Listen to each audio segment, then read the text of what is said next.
Então, em busca da obtenção das bases conceituais para o conhecimento sobre geomorfologia climática, indiquei então que seria importante tratar sobre a importância do clima pós-Cretáceo, o conhecimento dos ambientes geotectônicos e as condições climáticas, mas agora vamos abordar a questão do clima no tempo geológico.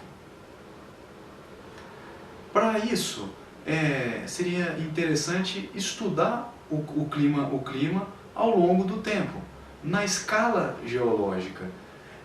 Nessa tabela aí, podemos ver a precipitação média global e a temperatura média global como esses indicadores para a gente compreender o clima. Vamos começar então na parte ali inferior, na era pré-cambriana, que é dividida nos períodos arqueozoico e proterozoico, né? E onde nós podemos observar glaciações. A primeira delas ali por volta de 2 bilhões de anos, e ela ocorreu então na Austrália Ocidental, na África e na América do Norte. Ao final do período arqueozoico, entrando já no proterozoico. Também no final do proterozoico foi observada glaciação em todos os continentes, exceto a Antártida, na Antártica, que a gente conhece como Antártica hoje. Avançando então, essa glaciação ela continuou até um pouco mais na entrada já no Cambriano e atingiu ali então África, Bolívia e Europa. Depois tornou-se quente e úmido, mas novamente ali entre o Ordoviciano e o Siluriano observa-se também uma nova glaciação, pegando as Américas, tanto do norte quanto do sul, e a África e a Europa. Ao final também, ao final da era paleozoica, no período permiano, entre o Carbonífero e Permiano, foi observado a glaciação, na verdade um período frio e úmido, em Gondwana, que seria o supercontinente existente naquele momento. Após esse período aí, foi observado um período seco e quente, que caracteriza essa parte mesozoica aí. E que é exatamente esse período aí que antecede o período terciário, né? Esse período terciário aí, que ele é marcado por essa variação para quente e úmido ao mesmo tempo, que foi o que originou os relevos tropicais atuais, que datam aí dos seus 30 milhões de anos, 40 milhões de anos aí. Quando entramos no Quaternário, pode-se observar nessa figura aí que aumentou períodos sequenciais de frio, né, com seco, que são essas glaciações recentes aí, que tem menos de 1 milhão de anos aí, e que de acordo com a tendência, estamos em direção a mais uma glaciação. Estamos passando então por um período de interglacial. Com essa observação inicial aí, vamos compreender como que foi então a evolução da atmosfera. Essa evolução da atmosfera, ela ocorreu devido a variações paleoclimáticas. O que seriam essas variações?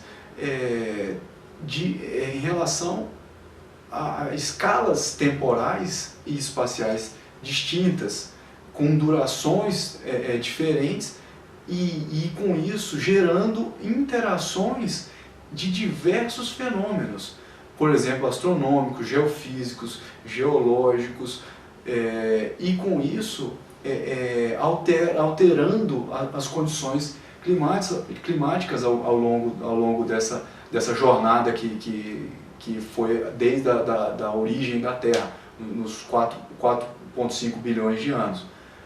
Os primeiros, as evoluções mais conhecidas aí são sobre a Terra são a rotação e a translação, que explicam o dia, a rotação, e explicam o ano, a translação.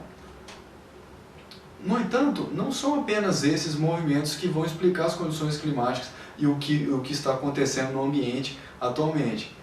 Vamos inserir mais algumas aí para aprofundar isso aí e aprimorar o nosso conhecimento sobre o conhecimento do ambiente.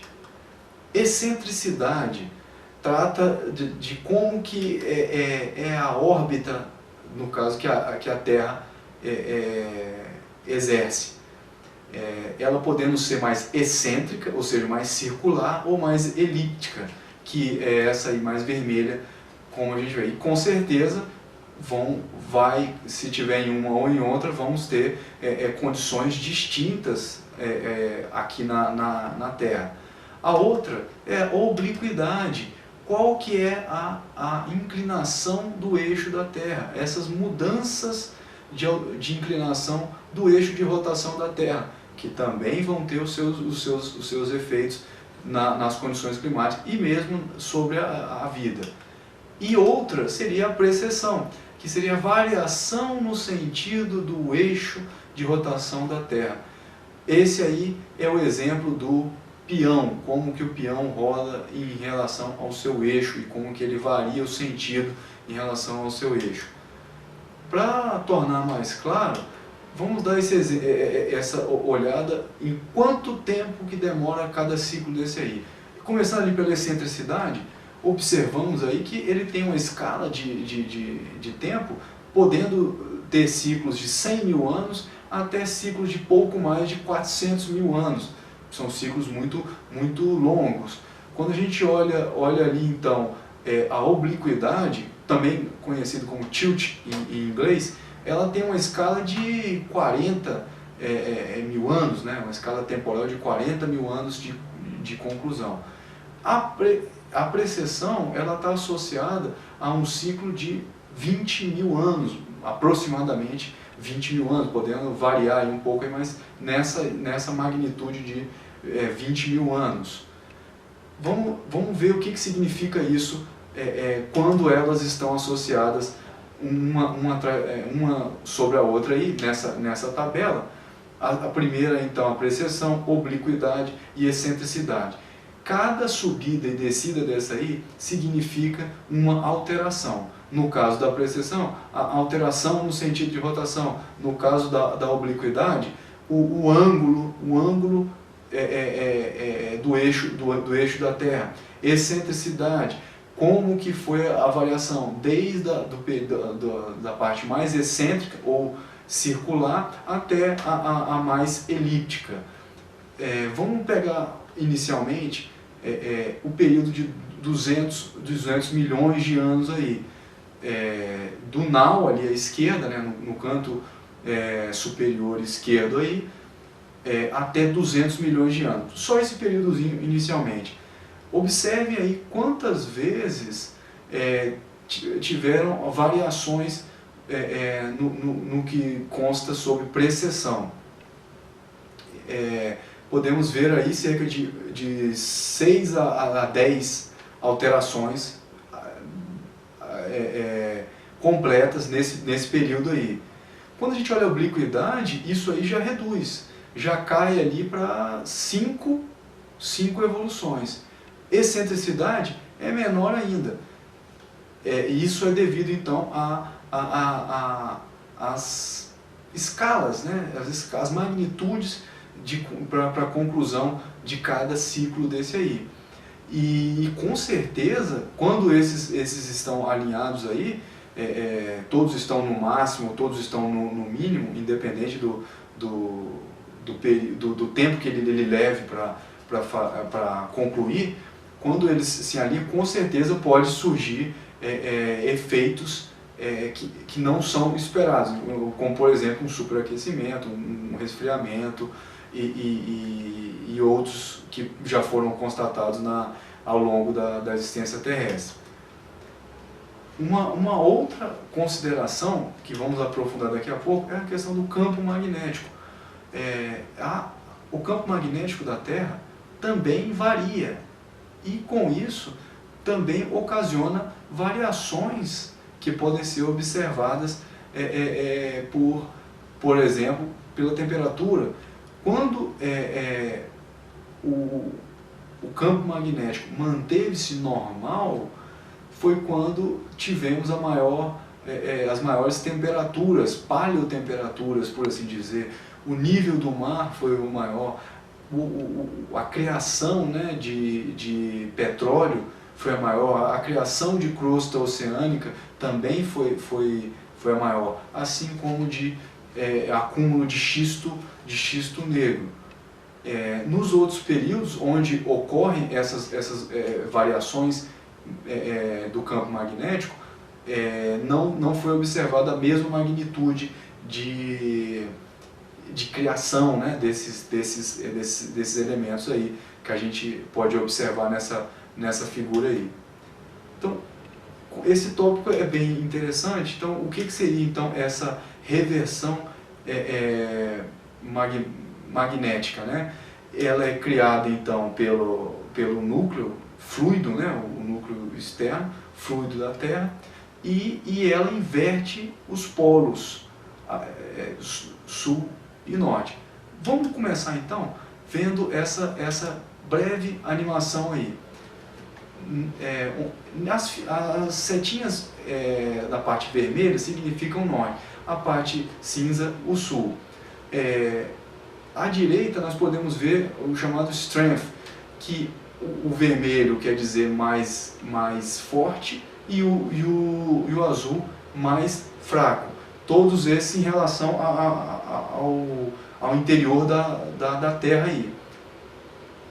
Esse então foi o comportamento magnético nos últimos 37 mil anos. E como que isso aí pode influenciar, por exemplo, na Terra? Vamos ver essa questão dentro do contexto aí de uma placa meso-oceânica, onde há a formação de placa oceânica aí, por exemplo. Ao longo do tempo, observa-se então essa variação de polaridade. Horas a seta o norte vermelha indicando aí para uma direção e hora para outra. E como que a gente pode ver isso e compreender melhor essa manifestação na superfície terrestre? É mais ou menos dessa forma aí, como a gente pode ver. A seta vermelha indica o norte e essa extrusão de magma aí indicada, os minerais eles foram orientados naquela direção ali, da direção da seta vermelha. Em outro momento, com uma reversão magnética, os minerais eles foram orientados no outro sentido, e assim sucessivamente. Então é dessa forma, de como que estão orientados os minerais que são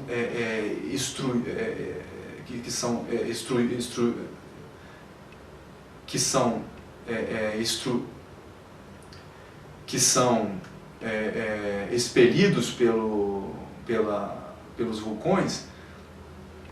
É assim que se estuda esse fenômeno, essa manifestação desse fenômeno na superfície terrestre, e é assim que se compreende as inversões magnéticas. Como é que ele se origina? Então, como eu havia dito, ele se origina no núcleo fluido, que seria o núcleo externo. Ele tem as suas movimentações e ele é muito importante como uma proteção para a Terra. Inclusive a existência da vida como nós temos, ela é devida exatamente a presença desse campo magnético. Para mais informações, busque aí pelos ciclos de Milankovitch, que foi esse grande apanhado aí, compêndio de informações aí que acabamos de ver. Qual foi então o papel da biosfera na evolução do clima, na evolução da atmosfera, por exemplo? Será que é possível então a gente compreender a atmosfera primitiva? E essa atmosfera, qual foi a influência da vida nela? Vamos começar então fazendo uma retrospectiva da evolução da vida na Terra, né? Inicialmente ali, vamos começar na parte inferior ali, 3,8 bilhões de anos, foi quando parou-se os grandes bombardeamentos na Terra, o que permitiu o desenvolvimento da vida bem primitiva ainda.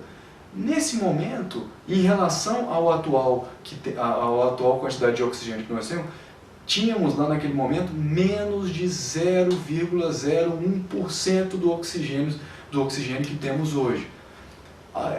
Por volta de 2,8 bilhões de anos, já foi observado cadeias filamentosas, sendo encontradas inclusive cianofícias nelas. Mesmo assim, ainda estávamos com a mesma proporção de oxigênio que era inferior a 0,01% do que existe atualmente. Quando chega a 2 bilhões de anos, existem então as cianofícias, que dão um salto de produtividade com o desenvolvimento da fotossíntese. E aí, nesse momento, já passamos a uma quantidade de 1% de oxigênio em relação aos valores atuais. Até 550 milhões de anos, quando teve a explosão da fauna, e aí tivemos 10% a mais de oxigênio em relação aos períodos anteriores, atingindo então 10% do oxigênio que temos atualmente, aí até chegar aos 100% atuais, com o surgimento das plantas e o desenvolvimento da vida a partir desses 550 milhões de anos, devido à explosão cambriana.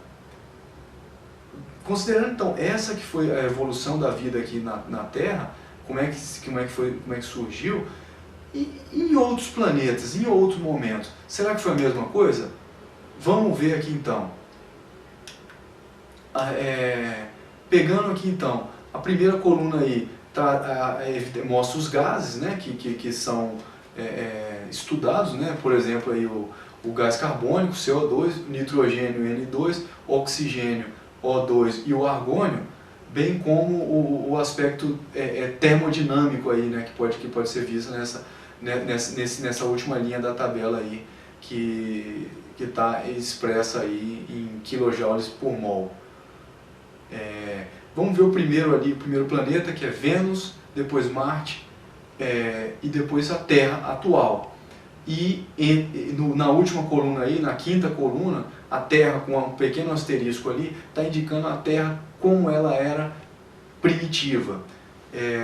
Nesse caso aí, a gente pode ver que as concentrações de CO2, elas são muito parecidas, tanto em Vênus, quanto em Marte, quanto na Terra primitiva.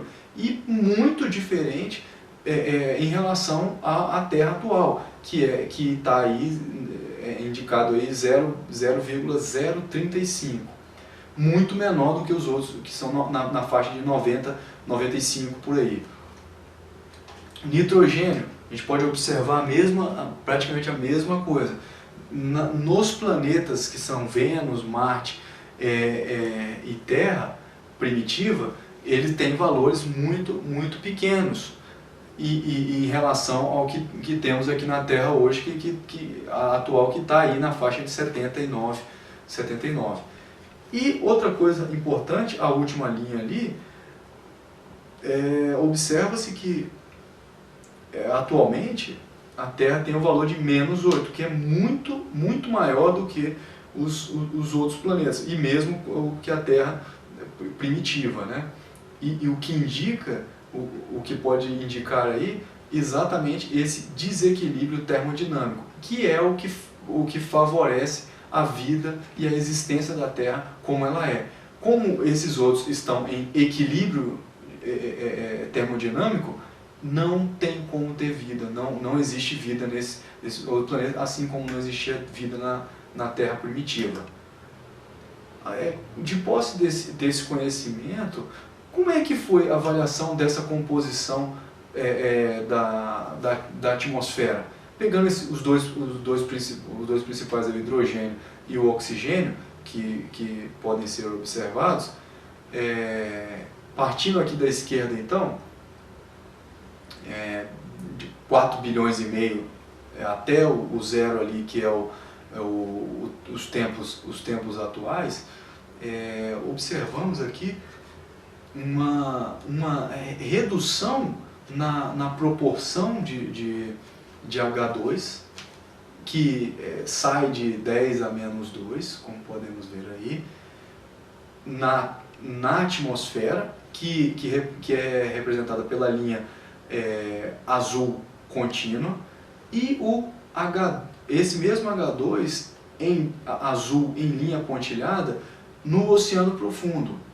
Então ele reduziu grandemente até 3 bilhões de anos, caindo então para 10 elevado à quinta, e a mais ou menos 2 bilhões de anos e meio caiu aí a 10 a -7 na atmosfera. Esse valor de 10 a -5 aí só foi reduzir nos oceanos por volta de 2 bilhões e meio, 2 bilhões de anos.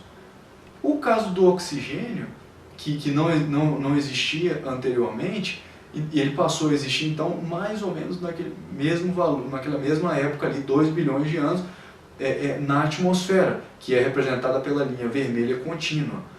E ela teve um grande salto, alcançando proporções aí de 10 a -2, até os 2 bilhões de anos, cerca de 500 milhões de anos, de 2 bilhões e 500 até 2 bilhões de anos, mantendo-se estável ao longo desse período aí proterozoico, e quando chegou no Fanerozoico, no Cambriano, cerca de 500 milhões de anos, com a existência de novos tipos de vida e atividade fotossintética mais intensa, esse valor chegou a 10 elevado a -1 em relação à pressão atmosférica parcial.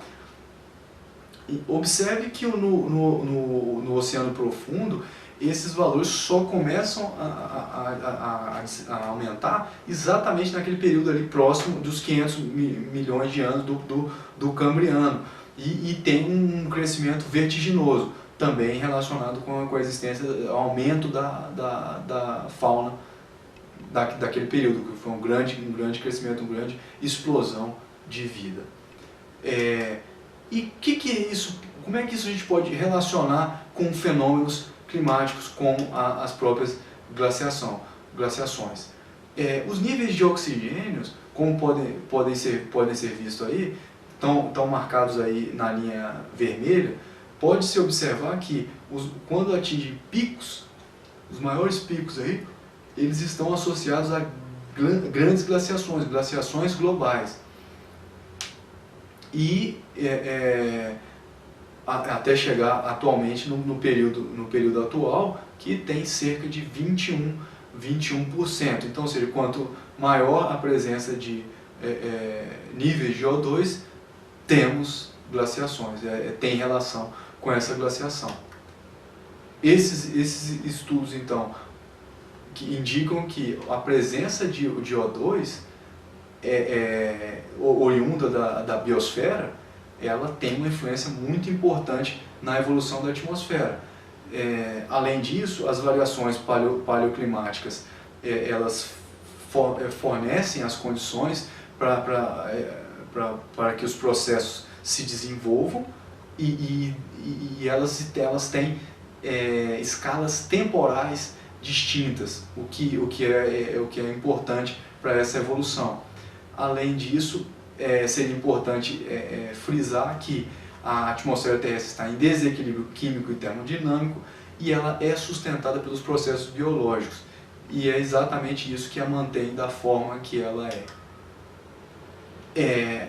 Considerando isso, o clima no tempo geológico é importante para a compreensão da evolução de todos os processos existentes na Terra e com isso podemos fortalecer a questão das bases conceituais e aprender mais sobre geomorfologia climática.